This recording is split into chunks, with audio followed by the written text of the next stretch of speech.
कर्म। किसी मित्र का प्रश्न है कि कर्म को समझने में उनको बहुत दिक्कत हो रही है। कर्म काम कैसे करता है, क्या है कर्म? तो कर्म के बारे में एक वीडियो हमने पहले बनाया था, शायद उन्होंने देखा होगा, फिर भी शायद उनको समझ नहीं आया। तो कर्म के बारे में बुद्ध क्या कह रहे हैं? बुद्ध कह रहे हैं कम्मस्सको मही कम्म दायदो कम्म योनि कम्म बंधु कम्म पति शरणो यं कम्मं करिष्यामि कल्याणम वा पापकम वा तस्सदायदो भविष्यामि।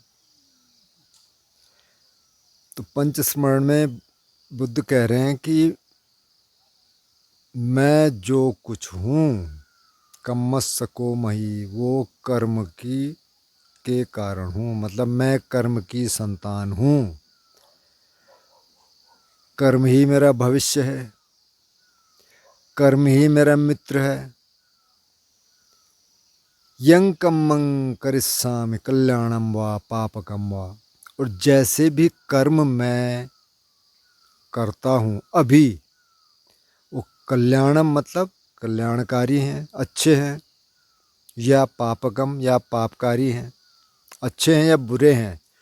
तस्सदायदो भविष्यामि, मेरा भविष्य वैसे ही हो जाएगा।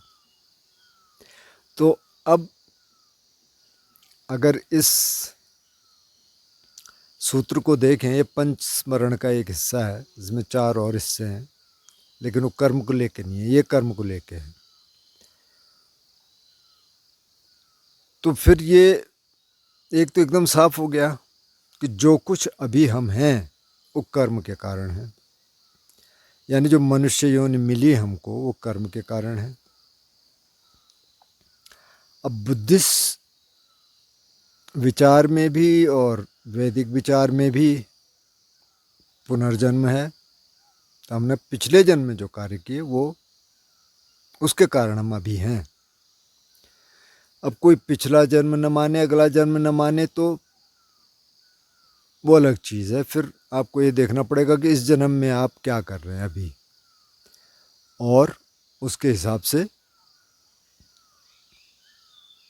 आपके इस जन्म में क्या क्या हो सकता है। इतना ही समझ लो, इतना भी ठीक है। लेकिन जो बुद्ध कह रहे हैं, जो वैदिक ट्रेडिशन कह रहे हैं कि नहीं, हम तो अनादिकाल से हैं और तब तक रहेंगे जब तक कि निर्वाण प्राप्त नहीं हो जाता, मोक्ष प्राप्त नहीं हो जाता। यानी कि ये अब कॉन्शियसनेस कह लो, आत्मा कह लो, बुद्ध तो आत्मा कहते नहीं है, वो कहते हैं कि मन है, जो कॉन्शियसनेस है, जो विज्ञान है, वही नया जन्म लेता है। तो चलो, विज्ञान है, वो नया जन्म लेता है। तो जब तक विज्ञान इस संसार में विचरता है तब तक हम यहाँ हैं, और जो भी हम अभी हैं और जो भी हम होंगे और जो भी हम थे, वो सब कर्म के कारण हैं। तो अब कर्म कैसे काम करता है?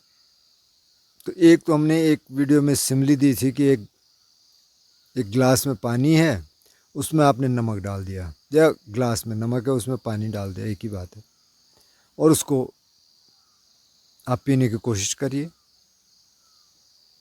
तो पी नहीं पाएंगे, क्योंकि बहुत कंसनट्रेटेड है। उसी को आपने एक थोड़ा सा बड़े बर्तन में डाल दिया, उसमें भी थोड़ा नमक रहेगा, फिर भी थोड़ा बहुत पी सकते हैं।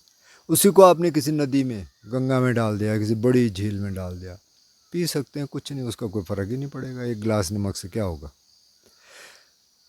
तो एक सिमिली और देख लेते हैं। बुद्ध कहते हैं कि कुछ कर्म ऐसे हैं कि आपने पानी में लकीर खींची, इधर से लकीर खींची, इधर से ख़त्म हो गई, आप खींच के देखना। अच्छा, कुछ कर्म ऐसे हैं कि आपने बालू पे लकीर खींची, इधर से खींची, वो 1-2 दिन 4 दिन रह सकती है, बालू मतलब सैंड। और कुछ कर्म ऐसे हैं कि आपने छेनी और हथौड़ी से बिल्कुल एक ग्रेनाइट पे, बहुत कठोर पत्थर पे एक लकीर खींच दी। अब ये लकीर तो बहुत टाइम रहने वाली है, सालों साल, पता नहीं कितने साल रहती है। तो उन्होंने कहा कि जो पहले टाइप का कर्म है, जो पानी पे लकीर खींचे, वो तो उसी समय डिज़ोल्व हो गया, उसका कुछ नहीं है। बालू पे लकीर वाला थोड़ा बहुत आएगा, लेकिन जो पत्थर पे लकीर वाला है, ये कर्म तो आने वाला है। अब ये पॉजिटिव भी होगा, नेगेटिव भी होगा। नेगेटिव होगा तो नेगेटिव की शक्ल में आएगा, पॉजिटिव होगा तो पॉजिटिव की शक्ल में आएगा। मतलब कि अच्छा होगा तो अच्छा भविष्य देगा, खराब होगा तो खराब भविष्य देगा। अब एक तो ये भविष्य में आएगा, लेकिन एक अभी आएगा। जैसे ऐसे समझते हैं, जैसे अगर आपने क्रोध जगाया तो अभी भी आप दुखी होंगे। क्रोध की सेंसेशन कोई बहुत अच्छी नहीं है। बहुत आप हीट महसूस करेंगे कि शरीर में बहुत गर्मी हो रही है, सांस तेज चलने लग जाएगी। डॉक्टर से, साइंटिस्ट से पूछेंगे तो वो कहते हैं कि हाँ जी, एक केमिकल भी इससे शरीर में जाएगा, और अगर आप बहुत क्रोधी हैं तो हो सकता है आपको हाइपरटेंशन हो जाए, हो सकता है कि आपको ब्लड प्रेशर आपका हाई हो जाए। तो कहते हैं कि क्रोध न करें, अगर बीपी हाई है तो क्रोध न करें, मतलब कि क्रोध से ये ट्रिगर हो सकता है। तो वो भी होगा, तो वो तो अभी आ गया, और एक भविष्य में आएगा। तो चलिए, इतना हम समझ गए। तो अब बुद्ध क्या कह रहे हैं? बुद्ध कह रहे हैं कि एक तो हर एक कर्म का फल नहीं आता। दूसरा वो ये कह रहे हैं कि हर चीज़ जो हम महसूस कर रहे हैं वो कर्म का फल नहीं है। उन्होंने कहा भाई, कम्म नियम, धम्म नियम, बीज नियम, चित्त नियम, ऋतु नियम। उन्होंने कहा कई नियम हैं। तो एक कर्म का नियम है, जैसा हम करेंगे वैसा मिलेगा। अगर बहुत कठोर कर्म कर रहे हैं नेगेटिव, तो नेगेटिव आएगा। अगर बहुत अच्छे कर्म कर रहे हैं, अच्छा भविष्य आएगा। लेकिन दूसरा उन्होंने कहा एक धम्म नियम है। धम्म नियम का क्या मतलब हुआ? कि प्रकृति के अपने नियम हैं। धम्म या धर्म बोलते थे प्रकृति के नियमों को। जो हम मन में धारण करते हैं वो भी धर्म था। जो रिलीजन था वो मतलब उससे नहीं था। अभी जो मतलब हो गया, धर्म से मतलब है रिलीजन, वो वाला मतलब नहीं था। लेकिन ये था, स्वभाव को भी धर्म बोलते थे। तो उन्होंने कहा प्रकृति के नियम है। अब जैसे माना हम कहीं हैं और वहाँ भूकंप आ जाए तो सबके लिए आएगा। तो हमने कोई खास कर्म किए कि वो आया? हो भी सकता है, नहीं भी हो सकता। बहुत गर्मी है, गर्मी से परेशान है, कोई बीमारी हो गई, सबके लिए गर्मी है। सर्दी है, उससे कुछ हो गया। बरसात है, उससे कुछ हो गया। तो ये क्या है? ये धम्म नियम है, ये प्रकृति के नियम है, उससे कुछ हुआ तो उसके लिए हमारे पिछले कर्मों का कोई लेना देना नहीं। उसी तरह बीज नियम, उन्होंने कहा बीज नियम मतलब जैसा बीज डालेंगे वैसे फल पैदा हो, वैसे वृक्ष होगा, वैसे फल लगेगा। आम डालेंगे तो आम होगा, किक्कर डालेंगे तो किक्कर होगा। अब आपने किक्कर का बीज बोया, आप कहते हैं कि मेरे को तो आम खाने, मेरे पड़ोसी के यहाँ तो आम है, पड़ोसी ने आम बोए हैं। तो उसको तो आम आ गए। आप कह रहे मेरे को भी आने हैं, आपको नहीं आएंगे क्योंकि आपने बोया ही नहीं। तो एक तरह से तो बहुत सिंपल है, एक तरह से कई बार क्योंकि हम उसको कॉम्प्लिकेटेड बना देते हैं। तो इसलिए उन्होंने कहा सब कुछ कर्म नहीं है। दूसरी चीज़ ये है कि ये समझना बड़ा मुश्किल है कि ये जो मैं महसूस कर रहा हूँ, ये तो मैं बहुत अच्छा महसूस कर रहा हूँ, मेरे को बहुत धन संपदा मिल गई, बहुत मेरी अच्छी दोस्ती किसी से हो गई, मेरा परिवार बहुत अच्छा चल रहा है, तो ये किस कर्म का फल होगा? निश्चित रूप से किसी अच्छे कर्म का फल होगा।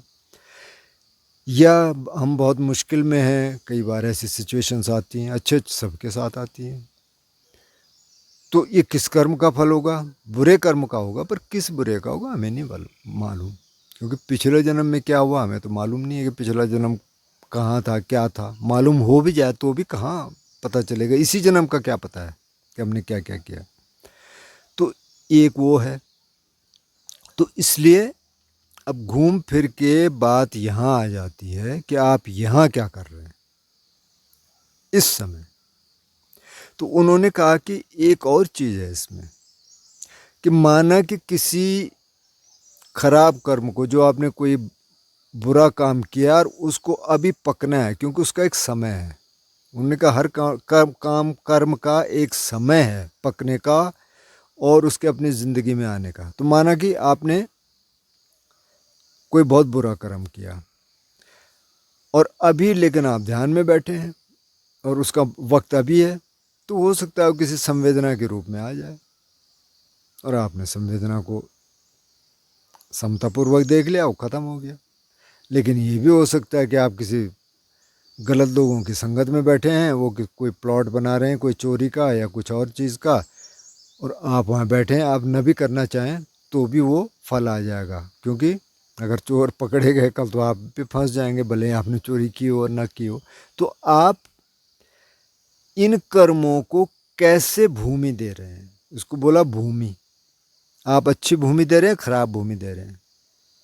तो बीज कैसा डाल रहे हैं, एक तो बीज कैसा डाला आपने पहले, अब वो तो डाल दिया पहले, अब उसको अब भूमि अभी कह दे रहे हैं, क्योंकि बीज डाल दिया तो तुरंत उसका पेड़ नहीं होता, टाइम लगता है।